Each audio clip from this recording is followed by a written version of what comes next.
Claro. Buenos días, bienvenidos a una sesión más de Agilado Matemático. Hoy jueves, la primera plática es de Mónica de Nova. Ella está en la Facultad de Ciencias, en el instituto, en el Instituto de Matemáticas, y nos va a platicar sobre conjuntos semialgebraicos reales. Adelante. Ok, muchas gracias.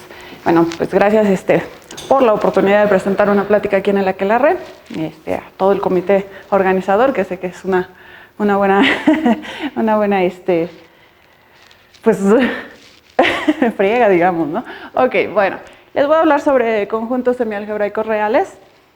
La plática es muy intuitiva, realmente no voy a demostrar nada porque el tiempo no me da para empezar, y en segundo porque algunas cosas sí son muy técnicas, entonces necesitaría muchísimas cosas para poder demostrar, entonces solo va a ser como una charla bastante intuitiva de qué es esto.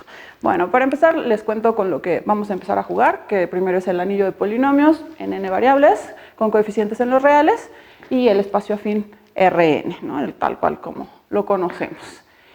Y luego, para empezar, un conjunto algebraico no es otra cosa más que el lugar geométrico de los ceros de un polinomio, o bueno, de una cantidad finita de polinomios. De hecho, se puede probar fácilmente que cualquier conjunto algebraico en Rn va a ser los ceros de una cantidad finita de polinomios. ¿Qué quiere decir esto? Bueno, si vemos ejemplos en R2, estoy segura que ya conocen muchos, desde yo creo que la secundaria. Por ejemplo, tenemos las rectas y las cónicas, ¿no? Entonces, aquí las dibujo. Entonces tenemos parábolas, hipérbolas, elipses y demás, ¿no?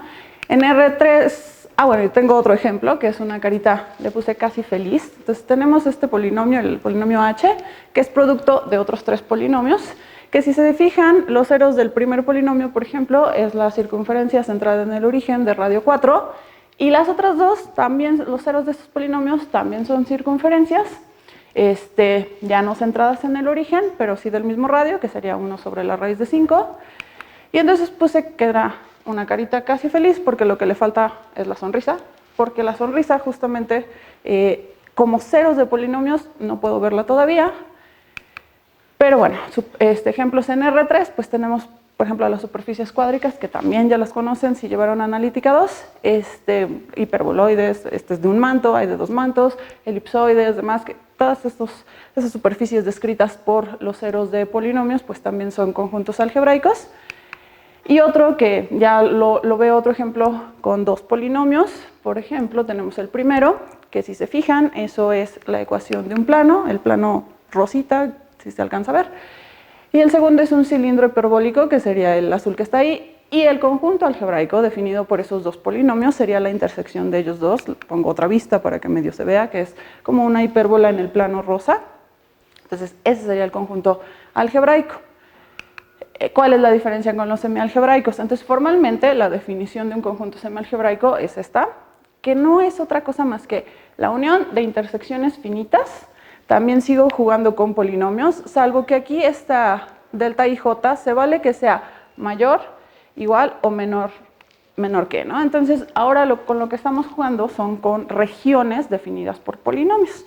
Entonces, por ejemplo, si nos fijamos en R, en un conjunto algebraico en semialgebraico, perdón, en R, tenemos el siguiente polinomio, x cuadrada más 2x menos 15, y defino el conjunto semialgebraico como aquellos puntos tales que hacen que el polinomio sea mayor que 0, ¿no? Entonces, ¿qué es eso? Bueno, pues puedo ver este polinomio como la factorización de estos dos binomios.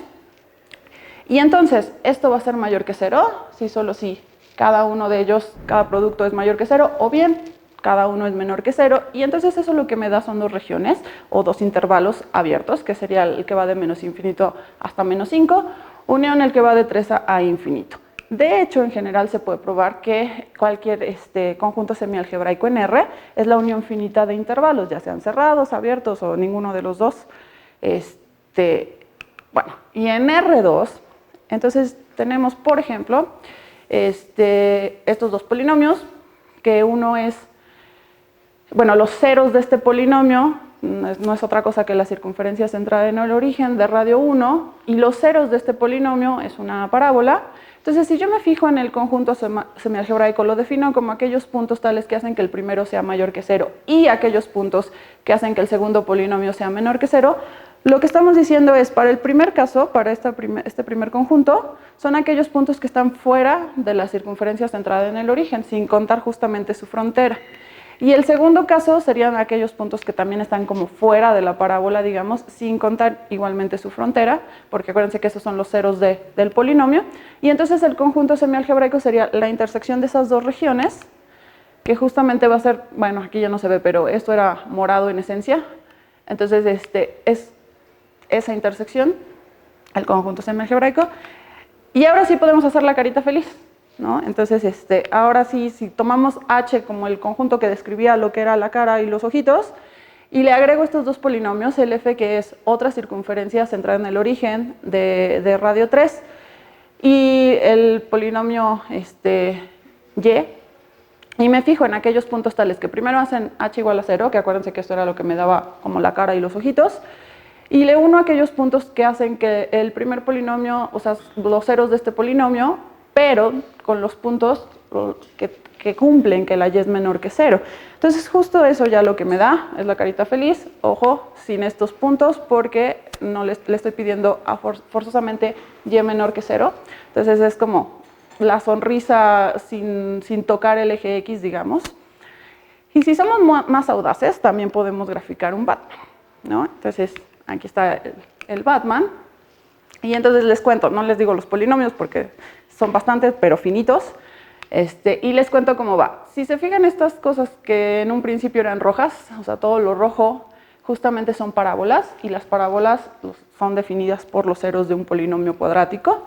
Y todas estas cosas que debían ser azules son rectas, y las rectas pues también son definidas como ceros de un polinomio. Entonces todo esto va siendo definido con puros polinomios, y entonces definimos con regiones. Por ejemplo, esta parte del Batman no es otra cosa más que aquellos puntos que son ceros de este polinomio, o sea, el de la parábola, los puntos que están por debajo de esta recta, que esta recta es la recta y igual a 2, entonces serían los puntos y menos 2 menores que 0, y los puntos y más 2 mayores que 0, que son los que están arriba de esta recta, y entonces eso es justamente lo que me da esta parte, ¿no? Y podemos seguir haciendo, o sea, cualquier parte podemos calcularla igual, como la intersección de ciertas regiones, y vamos uniendo esos pedazos, ¿no? Entonces, ok, el teorema importante de mi charla, de lo que quería hablar, es justamente el primer teorema de estructura. Y entonces me regreso un poquito. Por ejemplo, todos estos conjuntos semialgebraicos que marqué desde R, aquí tenemos que este conjunto semialgebraico es la unión como de dos pedazos, ¿no? O sea, de dos pedazos que están, bueno, se definen conexos, con la idea esta de son dos pedazos que no los puedo como separar, ¿no? Esa es la idea intuitiva de que sean conexos. Entonces, estos son dos pedazos conexos. La carita, bueno, esta parte es solo un pedazo, o sea, es uno solo. La carita casi feliz, bueno, ahora sí es feliz, perdón, tiene 4 pedazos, que sería justo como el contorno de su cara, los ojitos y la sonrisa, son los 4 pedazos. Y bueno, el Batman es también un solo pedazo, y entonces como que si uno sigue haciendo ejemplos en dimensiones bajas, es decir, R2, R3, que son nuestras dimensiones bajitas, se da cuenta que como que siempre tiene una cantidad finita de pedazos, digamos. Entonces, lo que se probó fue que ya en Rn, o sea, ya cuando jugamos con cualquier dimensión, los conjuntos semialgebraicos siempre van a tener un número finito de esos pedazos, de componentes conexas. Y además, cada una de esas componentes conexas va a ser semialgebraica. El teorema va un poquito más allá y nos habla incluso de una partición finita de Rn-1 y en conjuntos también semialgebraicos conexos, y la existencia de ciertas funciones que van de cada elemento de esa partición a R extendido. R extendido le pego 2 puntos a los cuales les llamo menos infinito y más infinito. Y entonces defino la primera función, o la función sub 0, digamos, es la constante que le asigno el punto menos infinito a cualquier punto del elemento A. Y la última función también lo defino como la constante que la mando al punto que llamé más infinito. Además, esas funciones van a cumplir cierta como monotonía, digamos, es decir, si yo me fijo en funciones de índices consecutivos, se va a preservar una desigualdad para cualquier elemento del conjunto A. Y la tercera propiedad me dice, bueno, si tú te fijas en los puntos que están entre las regiones que definen la gráfica de la función h y la gráfica de la función h más 1, eso va a ser un conjunto semialgebraico, pero también los que son conjuntos tipográfica, o sea, las gráficas tal cual de la función, también van a ser conjuntos semialgebraicos. Y además, estos conjuntos semialgebraicos, la unión de todos ellos, es una partición de todo Rn. Y entonces, si yo lo intersecto con mi conjunto semialgebraico, me da una partición del conjunto semialgebraico. Pero además hay otra cosa importante. Como estas funciones vamos a mostrar que son continuas, y además los elementos de la partición, o sea, estos A's son conexos, entonces hay un resultado que te dice funciones continuas mandan conexos en conexos, y entonces lo que nos va a decir es estos conjuntos son conexos. Y es lo que va justamente a demostrar lo que habíamos dicho, que tiene una cantidad finita de conjuntos semialgebraicos que además son conexos. Ok, entonces les cuento cómo va la prueba, que no la vamos a hacer.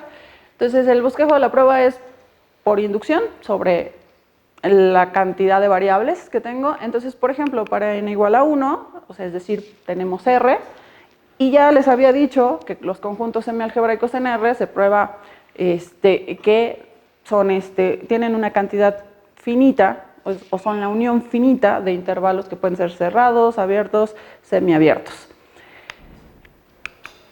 Luego, si nos fijamos, Bn implica An, esto que les decía, justamente con la existencia de estas funciones, vamos construyendo nuestros conjuntos, nuestra partición de Rn, lo intersectamos con el conjunto semialgebraico y entonces me dan componentes conexas que además se prueba que son semialgebraicas. Entonces, por eso el inciso Bn, digamos, me implica de inmediato An, es decir, que tiene una cantidad finita de componentes conexas semialgebraicas.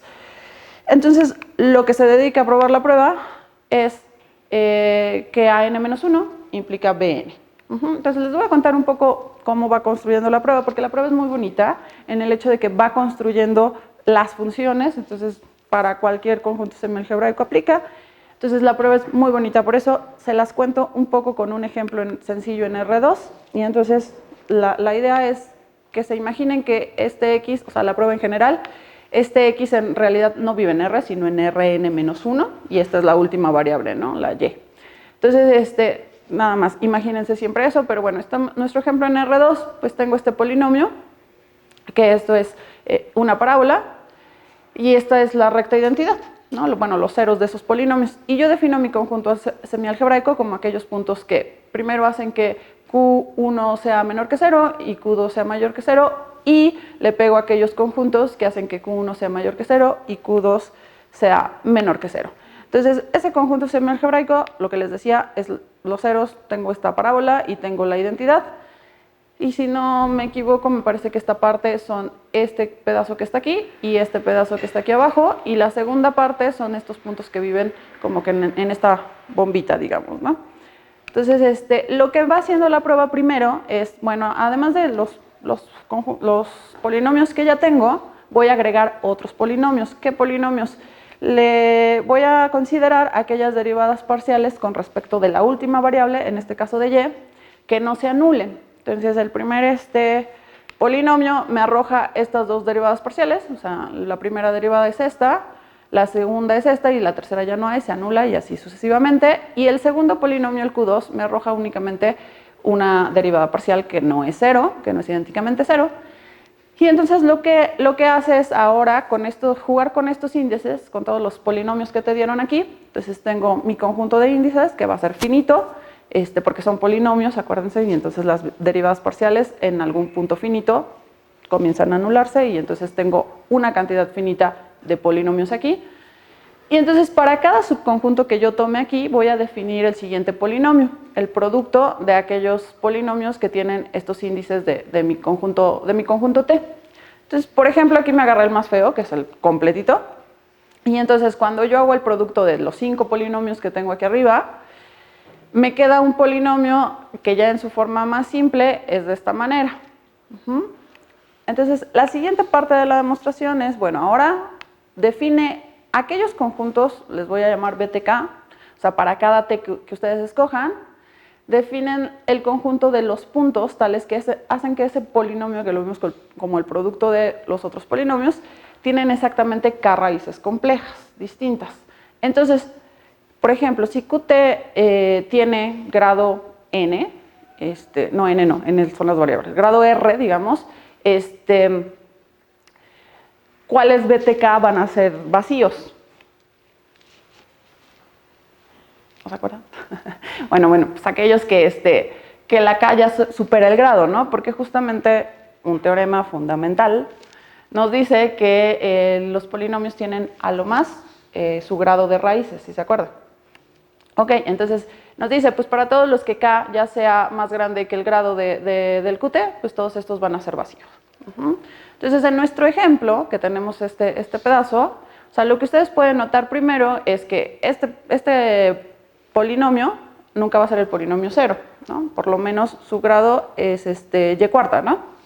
O sea lo que valga x. O sea, su real favorito que ustedes escojan, sea lo que sea, siempre va a tener por lo menos la variable y cuarta, entonces ese no es el polinomio 0, eso quiere decir que no es un polinomio que tenga infinitas raíces, es decir, si yo aquí sustituyo, o veo el conjunto de aquellos reales que hacen que mi polinomio tenga una infinidad de raíces, pues es vacío también, ¿no? Ahora, este polinomio es cuadrático, y como yo estoy pensando en las raíces complejas, pues este polinomio siempre tiene raíces, ¿no?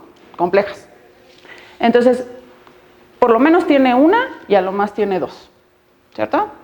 Para cualquier real que escojan, el real favorito que quieran, por lo menos tiene una o dos. ¿Qué puede pasar? Si tiene una raíz, podría pasar que sea o esta, ¿no? Que como que el binomio se repita, ¿cierto? Entonces, puede tener a lo más... Bueno, más bien, lo que quiero que vean es que también si yo me fijo en el conjunto de 0 raíces, pues tampoco hay. Este polinomio siempre tiene al menos una raíz. De hecho, tiene al menos dos, porque si ustedes se fijan, por ejemplo, si x fuera igual a 0, entonces este polinomio me da, tiene, de hecho, el discriminante de este polinomio es 4x. Entonces, va a tener una raíz si x es igual a 0, y tiene dos raíces siempre para x distintas de 0. Entonces, si x es igual a 0, pues justamente se va a repetir el y menos 2. Entonces, tengo dos raíces, ¿no? Y igual a 0 y y igual a 2. Entonces, bueno, lo que quiero decir es que los conjuntos con infinitas raíces, con 0 raíces y con una raíz es vacío en este caso. Para los conjuntos los reales que hacen que este polinomio tenga dos raíces es solamente el 0. Los polinomios que hacen que esto tenga 3 raíces son el punto 1 y el 4. Y los polinomios que hacen que esto tenga 4 raíces son todos los demás. Y lo interesante de esto, si se fijan, es que si yo uno todos estos polinomios, me da todo R. Es decir, estos conjuntos son una partición de R. Entonces, y además, bueno, lo que decía aquí, forman una partición de R. Y si yo intersecto cualesquiera dos con índices distintos, siempre me va a dar vacía la intersección. Tercera cosa, se puede ver que estos conjuntos son semialgebraicos. En este caso es muy sencillo ver que sean semialgebraicos. Y además, bueno, ahora para cada t defino m de t como justo esa partición, ¿no? O sea, voy viendo todos esos conjuntitos. Y entonces me tomo a y gorro como la intersección de todos estos mt cuando ya voy variando la t, ¿no? Cuando ya considero todas las t's posibles. Entonces veo la intersección como si hiciéramos un refinamiento para dar la partición. Y finalmente, para asegurar esto de la conexidad, ya está ahí, la veo como las componentes conexas que me da esta y gorro.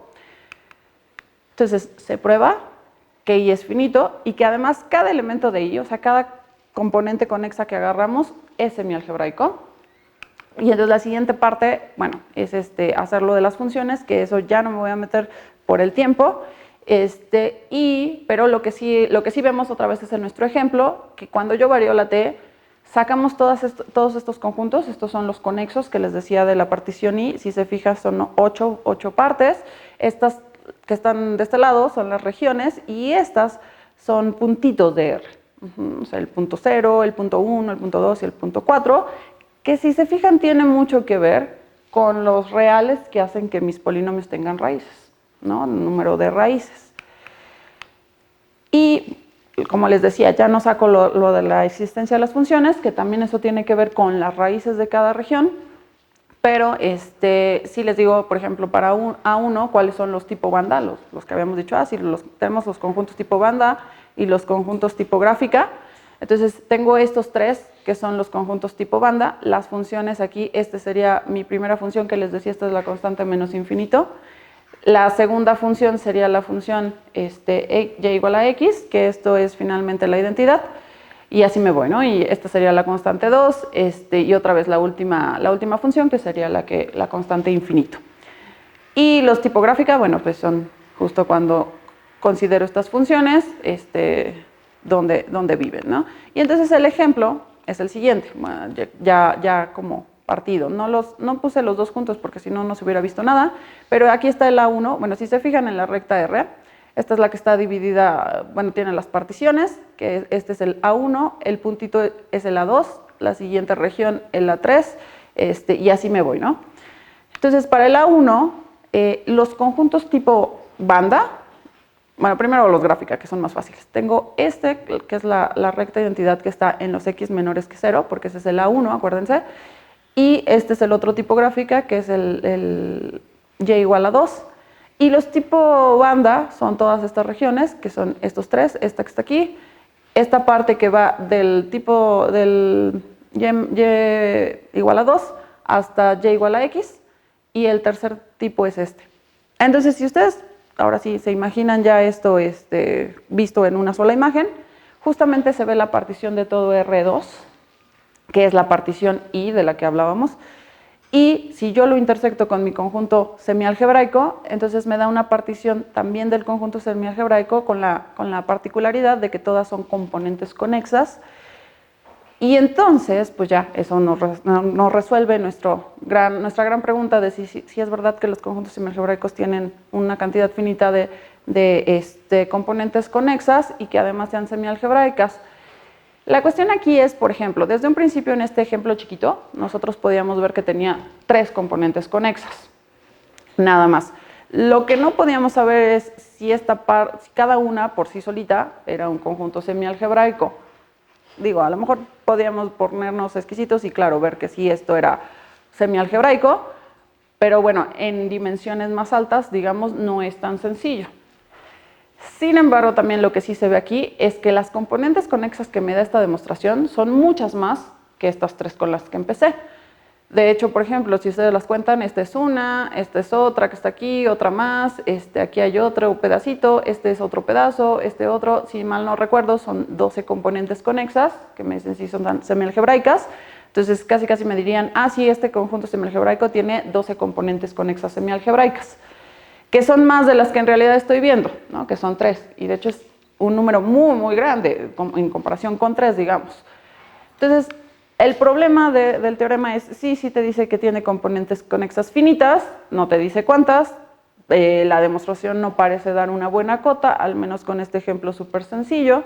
Entonces, pues eso seguiría como abierto, decir si se puede dar una cota o no, pero lo que sí asegura es que estos sí son semialgebraicos y nos da incluso los polinomios, ¿no? que definen cada pedacito del conjunto semialgebraico, bueno, de la componente conexa. Entonces, pues eso sería todo. Muchas gracias.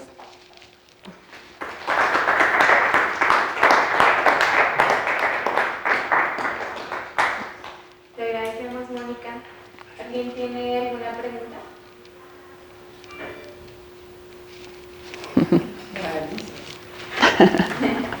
Pues si me preguntas, te agradecemos de nuevo. Gracias. Como siempre, te damos tu premio. Y tenemos también un premio para algunos de los asistentes. Entonces, si quieres hacer una pregunta. ¿Les hago una pregunta? Ok. Bueno, a ver, regresemos con el Batman.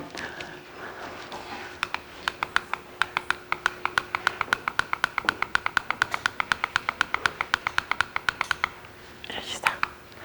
Bueno, pues la pregunta es, ¿cómo sacan este pedacito del Batman? ¿Cómo lo define?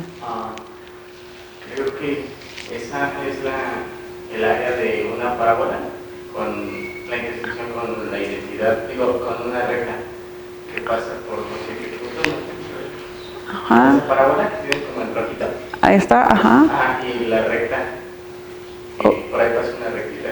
Ok, ¿está recta? Es la intersección de, pues, los ceros. Te falta algo más.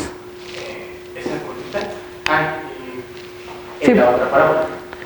La otra parábola, ¿esta? Que define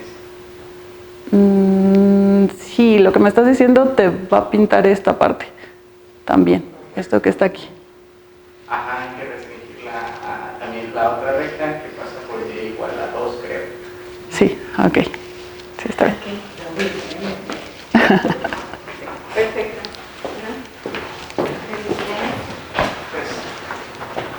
Mónica, reconocimiento. Gracias. Le agradecemos de nuevo, Mónica.